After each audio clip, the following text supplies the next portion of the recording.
છોટાઉદેપુરના સૌથી મોટા કુંદનપુર સિંચાઈ તળાવમાં પર્યાપ્ત પાણી હોવા છતાં 15 વર્ષથી તૂટેલા કેનાલ નેટવર્કના કારણે ખેડૂતો હેરાન પરેશાન થઈ રહ્યા છે।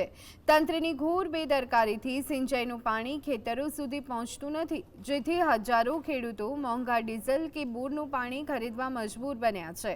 અનેક રજૂઆતો છતાં અધિકારીઓ મૌન સેવી રહ્યા છે, ત્યારે કેનાલ નેટવર્કનું નવેસરથી સર્વે કરી રિપેરિંગ કરવામાં આવે તેવી માંગ ઉઠી છે।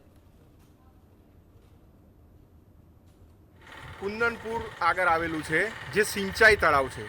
આ આજુબાજુના 5 ગામને આનાથી લાભ થયો એ આ તળાવ છે।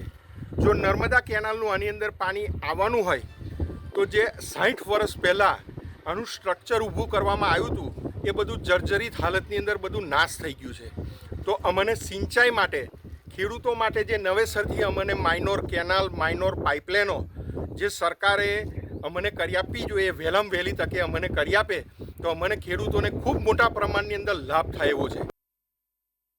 સિંચાઈ વિભાગની બેદરકારી કહું કે 15-20 વર્ષથી એક નેટવર્ક હતું અહીંયા આગળ કેનાલનું, જ્યાં છેવાડા સુધી પાણી જતું હતું, કળાથલા રોડ સુધી જતું હતું આ તળાવનું પાણી, આ બાજુ અમાદરા તરફ બી જતું હતું। તો તે વખતે બહુ સારું હતું, પણ હવે પરિસ્થિતિ એવી આવી ગઈ છે કે કેનાલોનું આખું નેટવર્ક તૂટી ગયેલ છે।